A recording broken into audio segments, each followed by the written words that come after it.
یعنی که الله جل و علا شأنه چه توفیقی زیاد میده بعضی انسان ها را، حتی که خداوند داستان سلیمان علیه السلام میبیاره، غلام حلیم. اسماعیل علیه السلام میگه غلام حلیم.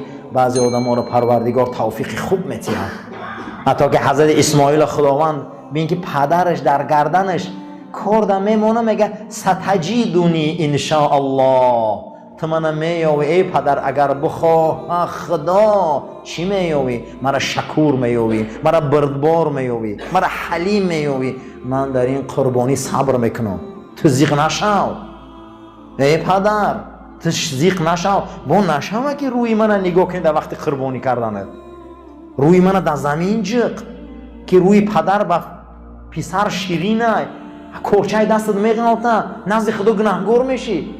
حضرت سعدی میگه خدا رحمت کنه، تا میگه ای سعد بعضی آدم رو خدا توفیق میتیه.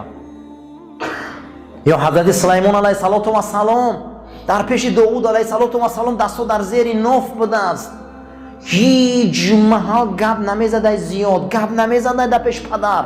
حضرت داوود حتی که خواب دراز میکشیدن، سلیمان خواب نمیرفته، در پایان پای داوود میشیشته. میگه پنجه میدهکش میگه 16 سال وقت داشت، در بالای بجولک های داوود علیه السلام سم کرده میشیش که داوود چشم میکشاد، میگه سلیمان بچم رفته خواب کن، سلیمان بچم رفته خواب کن. بعد از اون میگه پدر من اجازت خواب ندادی برایم، همین شیشتم در همینجا پیش شما. رنگ غلام بود. میگه حتی که انا همین آیه مبارکه را ابن عباس دلیل میگیره، میگه فرزندا باید در پیش اتانشان غلام بستن، دستو زیر ناف. این تعلیمات رو قرآن میتیه. حتی که در همین ضمن بحث میکنه که من میگه اینقدر خدا خیر و توفیق داده، حتی میگه در وقت قضای حاجت اگر بچه آتش درآورد مبادا در همین قضای حاجت بوی نجاست پیدا شد از پدر، میگه حق نداره اوف و پوف کنه، گناهگار میشود. این تعلیمات را کی میتیه؟ این تعلیمات را اسلام میتیه، حدیث میتیه، قرآن میتیه. همون پدرایی که در وقت بقوتش بچهش آورده بسم الله نشون داده، یخی برای قرآن بچهش غم خورده، برای فرض عین بچهش غم خورده. و امروز میگه بچه مرا حرمت نمیکنه. و وقتی که بقوت بدی چون یه مراتب ایران نیاوردی فرض عین خونی، چون یه بار ایران تفسیر خونی نیاوردی، چون یک بار اینا چور کتاب خونی نیاوردی. اکنون او تیاق شده، راست شده، تو امروز مینولی دیگر دیر شد. ای سعد ابن ابوبکر سلجوقی، پروردگار ای کشور تو همیشه آفت دور کنه. چه کشور کردی، چه عدالت کردی. من حقیقت میگه در دل مردم میکارم، حقیقت میگه در انا همون گردنی انا همون مروارید بارین میکارم. دعا میکنم که زی ملکت پراکندگی دور باد. عزیزا هر آدم در حقش دعا میکنم. حالی زناتون در نان روی میکنه که دعا میکن، دعای او میگیره. فرزنداتون در نان روی میکنه که دعای اونها میگیره. با اون شکل اونها اهل شکر باشن، اهل تقوا باشن، اهل نماز باشن، والله دعای اینا قبوله. رسول الله صلی الله علیه و سلم فرمودن بهترین صدقه همون صدقه است که آدم زن گودکش سر میکنه. بعد این احسان و خیر دیگر رو اول صدقه زن تونده، اول پاپوشی زن تونده گیره، مادر تونده گیره. این واجبات برادرو، دعای اونها میگیرن. این همین دعا حضرت دعا کرده سای که زی ملکت پراکندگی دور باد، تنت باد پیوسته چون دین دروز، بدندش را دیل چه تدبیر سوز. ای سعد ابن ابوبکر زنگی سلجوقی، پروردگار بدن تا دولت تا رنگ دین راست کنه. دین همیشه آباده، دین همیشه بنیاده، دین همیشه اخلاصه، دین همیشه صداش بلنده. هر کسی که در عدالت حق راستی باشه خداوند انامو خیلی دولت چه راست میکنه. بین که از بین 1000 سال میگذره نامی میمونه. سعد ابن ابوبکر زنگی، درونت به تأیید حق شاد باد، دل و دین و اقلیمت آباد باد، جهان آفرین بر تو رحمت کند، دیگر هر چی گویند فسانه است باد. یعنی که عزیزا، یعنی چیزی که من گفتم از در وصف سعد ابن ابوبکر زنگی همی خشبسته این زیاد جکته که اوسانه میشوم. انا میخواد شاها بودن، انا میخواد عدالت ها داشتن، انا میخواد در اقلیم های پیشتر زندگی کردن. عزیزای دنیا ای سری هممون میمونه، لیکن خشاب حال انسانی که او به نام نیک زندگی کنه، از قفای او دعای نیک کنن. سعدی مورد همین رو تربیت کرده است. شما حال انسانی که نام او را با دعای نیک یاد کنن. همینت بس از کرداری مجید که توفیق خیرت بود بر مزید. یه مرتبه در یوشی غم خوردن در کره. حضرت سلیمان میگه این وقتی میگه داوود علیه السلام میدید این یوش، این خدا ترسیش، این بزرگیش برای که این سلیمان چیه یا نسل چیه این. بعد حضرت داوود میگه در پیری دعا داد. قرآن میگه و شددنا ملک، چنان ملک سلیمان را به قوت کردیم که حکمت عجینه را نصیبش کردیم به دعای پدر. حکمت چراس کردیم. در یک میجه زدن حضرت کرسیش باده که در زمان سلیمان میوزیده در میجه زدن در یک ثانیه از روی 300,000 ابراد میرفت است. در هند و چین همه را خبر گرفته میومد. چی بود؟ میگن دعای داوود بود. برای همین حضرت ما رو نصیحت کرده است دیگر همینت بس از کرداری مجید که توفیق خیرت بود بر مزید. برادرها این کردار خدادادیه که آدم در خدا توفیق میتیه. آدم در خداوند توفیق میتیه، آدم در خدا مهربانی میتیه، آدم در خدا عدالت میتیه. این همش ای جانب الله های. سعدی هم گفته است که خدا رحمتت کنه ای سعد ابن ابوبکر زنگی، خدا رحمتت کنه که تو توفیق خدادادی داشتی. حضرت سفیان ثوری را میپرسن گفته راه ایمان چیست؟ گفته خدادادی باشه خوبه، ولی شکر کنه که ای اوتا و چه مسلمان به دنیا آمدیم. این خدادادی های در خونی ما های. اگر اوچمون مسیحی میشه چی کم میشه؟ گفته اگر خدادادی باشه بسیار افضل های. تا بعد تا کم آدم ها به محنت ایمان میابن. ایمان به محنت نمیابی، ایمان به شیر مادر میگذاره. و چای مسلمان هم اکیدیم که ما مسلمان شدیم. ولی اگر مسیحی میشیدیم یهودی میشیدیم قینده برادر ولی میبرن اسلام میبرن کو اینا را در آوردن قینده نمیشون اینو تا آخر غم میتن آدم. برای همین شکر کنیم که ما خداداد مسلمانیم، مادرزاد مسلمانیم. اللهم ربنا آتنا في الدنيا حسنة وفي الآخرة حسنة وقنا عذاب النار وصلى الله تعالى خير خلق محمد وعلى أصحاب الأجمعين آمين يا رب العالمين. صفاتنا راست گره، تلفناتنا خاموش کنین. بودن شاهدار فریادش میکنه، با مضحک هم مینویسه، حزل هم مینویسه، شوخی هم مینویسه. میگه شاهدار میبیایم و میگن سعدی تو حکیم سنت، حکیم امتی، شیرین سخنی، یک مصرع شعرگو، یک مصرع شعرگو قهرم کنه، دویم مصرع شعرگو راحت کنم. میتونیم که کرده یکون شاعر مرا نکرده. و میگم خیلی نگاه میکنه شاهیاش، میگم میلش، میگه سرش که و میگه مادرت کانی سخا بود میداد از پس و پیش، که دیگر همه حیران میشه و در دیوونگی میپیشه. مادرت کانی سخا بود میداد از پس و پیش. شاه امر میگه داروش زنی با گدایان کم کم با نوایان کم و بیش. و تاریخش هم گفتیم که مادر همین پادشاه یک خیمه داشته، 2 تیرزه داشته، هم ای پیش مردم در صدقه میداده هم ای خیمهش. این خیلی تاریخ دونی زیبا، این گونه شعره که این با ما معنای بیزه میفهمی، اوجود میگیره، دیوانگی میخیزن. لیکن مادری وای انسان همین خیلی سخاوت پیشه بوده است که از 2 تیرزه خیر میکرده. هم ای تیرزه پیش میداده مردم، همون نان و همون برنج و همون روغن، هم از تیرزه عقب میداده. کانی سخاوت.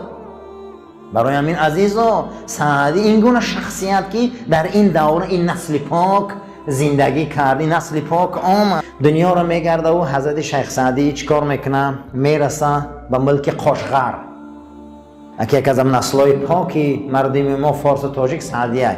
به ملک چی میرسه؟ قاشغر. قاشغر در چینه، یکی از کشور و یک ولایت‌های چین بود در زمان.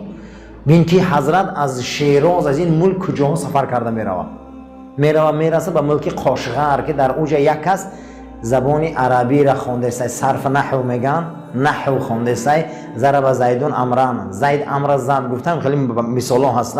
با یک نگاه میکنه و میخنده، با میخنده صحبت میکنه. بعد از اون میگه ای مرد، میگه ای مرد، بین مغول و بین خوارزمشاهیان و بین ضحاکیان صلح شد. حالی هم شما در نحو زید امر صلح نداده؟ زید امر زد گفته که میخنده، بعد از اون میگه تو کی قدر شیرین سخن، میگه از زمین فارسم، میگه از اون نسل پاک و از اون ذریه پاک ها، میگه بله، میگه من تو یک چیز گوم، همون انسانی که میخوندم این کارا، میگه چیز، میگه آیا از همون ملک سعدی رو میشناسی که ببین که نامش از آسیا کجا رفته بوده؟ چین. خشا به حال آدمه که نامی او را به نیکی گیرن.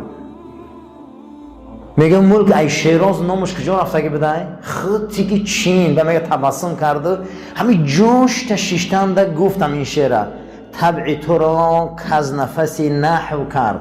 تو گفتن نحو در مشغولی، صورت صبر از صورت ما محو کرد. تو نحو در مشغولی گفته صورت تو را گفته بین ما در چی همون مناسبت ما و همین کاریم نحو همون علموی مقصد دیگه زبان شناسی تو مشغول شدی و رابطه را قیچی کردی قطعی ما یه بار ما خدی و نخوردی. ای دل اشاق بدامی تو سید، ما به تو مشغول و تو به امر زید. میگه در جوش میگه یک صحبت حضرت کرد که ما مشتاق تیم تو امر زید گفته گشتی. بگو تو سعدی بله. و میگه آمده چشماشو بوسی، دستاشو بوسید، قچاق کرد، گفت ای از نامی تو در تمامی بزمی این شاههای ما و شاههای چین از تو میگن و میرقصن، از تو میگن، عشق تو میگن، از نامی تو میگن، از دینی تو میگن، از او خاکساری از حقگویی های تو میگن. بین که خداوند وقتی نام انسان رو به نیکی بره، بین که از کجا به کجا میبره میرسانه. بعد از او میگه چی سعدی را به او درجه بالا رساند، چی حقگویی هاش. نه هر کس حق تواند گفت گستاخ، هیچ کس حق رنگ بی ادب گفتن نمیتونه. حضرت سعدی در حق گویی رنگ بی ادب گام میزدن. میخوادم بی ادب است کو حق گویی را حضرت سعدی رنگ بی ادب گام میزدن، نه ترسیده میگفتن. حتی همون زمان ایلخان ها و شاه های کلان مغول که چقدر ظلم و استبداد در سرزمین فارس آوردن، حضرت نه ترسیده گام میزدن که نه هر کس حق تواند گفت گستاخ، سخن ملک سعدی را مسلم. من سخن حق خدی گفته میان دنیا را میشکنم، یگان چیز رنگ گپ چیزی زور نیست برادر رو. شما بینین که یک سخنه یک زن و مرد جنجال میشوند، میگیره زنش 3 طلاق میکنه، یک اویله میشکنه. هم خلاص یا نه؟ اینم یک سخن قدی دنیا میشکنه. سخن ملک سعدی را مسلم. سعدی گفته با سخنش دنیا را رام میکنه و در دوام داده و ما من ظالمین الا و یبلا. ای ظالما، میگه ای ظالما، ای کسایی که امروز شما در ریاست قدرت رسیده، مغل اشاره میکنه. این سخنش تا روز قیامت های. و ما من ظالمین الا و یبلا. ای ظالما، شما نگوه که امروز ظلم میکنی. و این تبلا یوما بی ازلما، یعنی روز میشه که یک ظالم تری دیگر میبیام با شما در راهبری میکنم. شما نگویی که من همین خیل میکنم میگردم. این آیه مبارکه قرآن تفسیر کرده است که پروردگار میگه من ظالم به ظالم هم خیل گرفتار میکنم که یک دیگریش هم میخرن تازه میکنن تا مردم ایده سینا خلاص خورن. این خیل شخصیت بود. میگه هیچ محل ای حق گویی نترسید. سخت میگو کده میگو در چهره انا مغلا، انا همون هایی که سرزمین فارس و شیراز به خون کشیده بودن. برای من عزیزان ما را تعلیم داده است این نسل پاک، این ذریه پاکی در همه جا حق غلبه میکنه. در همه جا ید الله فوق ایدیهم گفته است. ای ظالم، میگه از تو نیروی قوی هست، با اون نیرو بالای تو یک ازلم یا ظالم تری دیگر حاکم میکنه، یا ظالم تری دیگر بالای سرت میبیاره. حرامش باد ملک و پادشاهی. در بستان میگه حرام باد برای آدمی میگه صاحبی و ریاست و پادشاهی به پیشش مدح گوین از عقیبش، از عقیب زم پیش تعریف کنن تا آخران گوین این آدم بدبخت نیست. ببین که چگونه ناترسیده گپ میزنه گپورا. سعدی در کتابش ما را نصیحت میکنه. ای میگن حرامه، میگم زندگی برای همون مرد، حرامه برای همون انسان زندگی که ملک پادشاهیه که در اون میگه تعریفش کنن، لیکن ای بر تا آخران گوان که از این مقصد دیگر ابله کسی نیست. ایخه تعلیم میتیه مورا، ایخه تربیت میتیه که باید مرد در عقیبش هم نیک کوان، در روش هم نیک کوان. این تعلیمات سعدیه در بستانش حتی که در اولی بوستان ما صحبت کرده بودیم، سر کرده بود که مرا کار مدحتی چسان نبود چو سری مدحتی پادشاهان نبود. مگه کاری من این نبود که امیر و حاکمی دور ما تعریف کنم، لیکن مردم صاحب دلا مرا میپرسن کی در کدام دوره زندگی کردی، چگویی سخن بلاغت سعدی را بود که در زمان سعد ابن ابوبکر بود. مگه این بلاغت خواندن و تعریف ها ما برای او میکنم که یک روز مرا پرسن در کدام دوره زندگی کردم. من این کار نبود میگم. حتی که بعد از اون میبیاره در زمان توکله که از شاههایی که سری قدرت میبیو، قزل ارسلان یکی از شاههایی که از اتابکان فارس به سری قدرت میبیو او را وصف میکنه. حتی که در زمان سلطان الپرسلان هم وصف کرده بود است. چه حاجت که 9 کرسی آسمان، نبین چه حاجت میگه، چه حاجت که 9 کرسی آسمان. تعریف زیاد در کار است. میگه 9 کرسی در آسمان مونی و اقلیم عدالت گوزنی بینه بر پای قزل الپرسلان. میگه شما میگه این چون میگه تعریف های زیاده، یه تاریخ اون حاکما و سلطان ها را خونه پیش میره. چرا؟ برای که حضرت در زمانی بزرگترین سلطنت سلجوقی ها عمر بزر سر برده بوده. حتی از حاکمان همون دوره ترک این فارس نیکی یاد میکنه. برای چی؟ برای اون که برادرها این دنیا به عدالت آباده، این دنیا به حق آباده، این دنیا به وصف نیکی آباده. بینین که این خودش از اون سلطنت فارس و از اون اتابکان فارس از زمان سعد ابن ابوبکر زنگی قصه میکنه. زنگیان دوام سلاله سلجوقیان از اونها وصف میکنه. میگه شما میگه این قدر وصف نکنه یک انسان 9 قدم بالا میبره و تختی او را 9 قدم 9 اقلیم میبره. اینا نکنه. گفته شما بیایی با پازنه تاریخ الپرسلان خونه، تاریخ وورا خونه، تعریف اون سعد ابن ابوبکر زنگی را خونه. برای که اونها چی بدن همشون، چی بدن همه اونها؟ نسل پاک. یادگیره میگه از این، از عدالت و از این کارها را. وقتی که میگه در همون دوره توکله گفتنی شاه فارس از اتابکان فارس بود، از پادشاهی دست کشید. از پادشاهی چیکار کرد؟ دست کشید، دور شد که خیلی یک عبادت کنم، یک زیارت خانه خدا کنم، اینو آن کنم. حضرت میگه با شعر نویس که عبادت جز خدمت خلق نیست.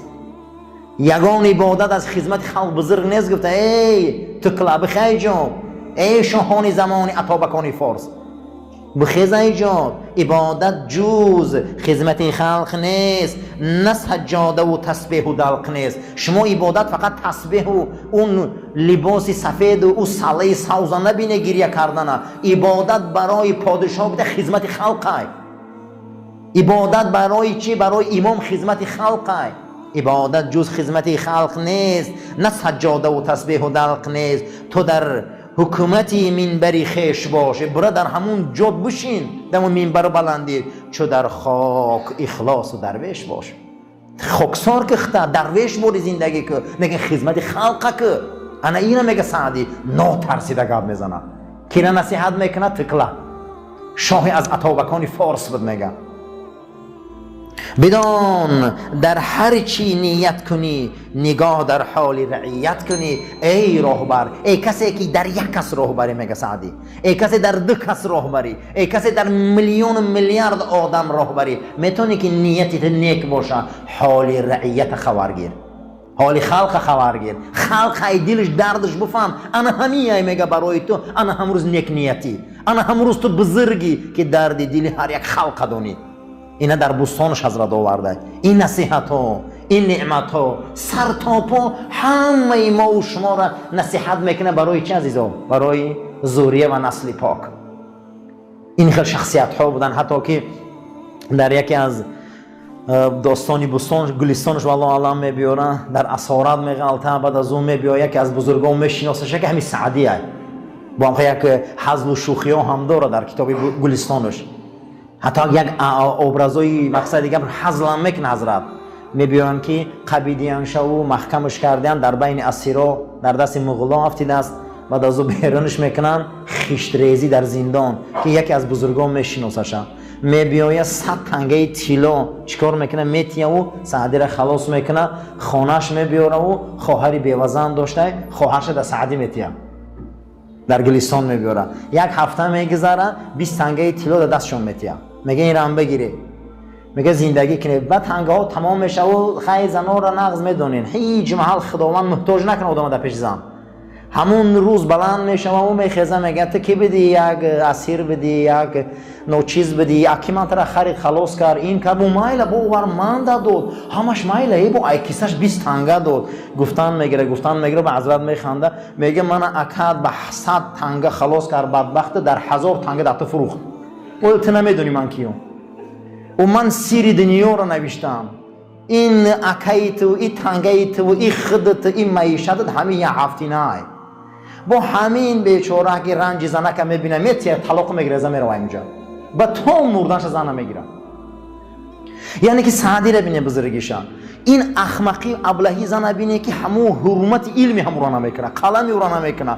بعد 1000 سال ما سعدی گام میزنیم نه اوزنک میگه اکاد مرا 100 روبل خرید، 100 تنگه خرید رست، لیکن در 1000 تنگه فروخته خبر نداری. این خیلی شخصیت ها بودن، این خیلی بزرگی ها بودن.